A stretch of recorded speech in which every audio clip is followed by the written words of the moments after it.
Hey guys, today I want to give you a quick update on the crypto payment side.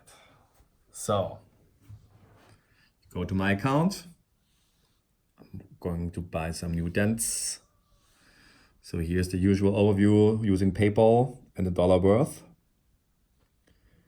So now we added Bitcoin. You always see the value in Bitcoin and in dollar, Ethereum, and Binance coin.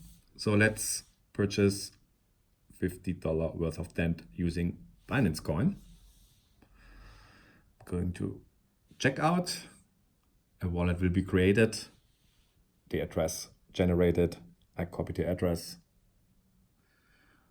And then I could just send Binance coins by using the trusted Ethereum wallet. So I'm going to done. I'm going to my account again. You see the pending purchases. And also, of course, you would see the successful purchase in the history as well. Have fun, guys.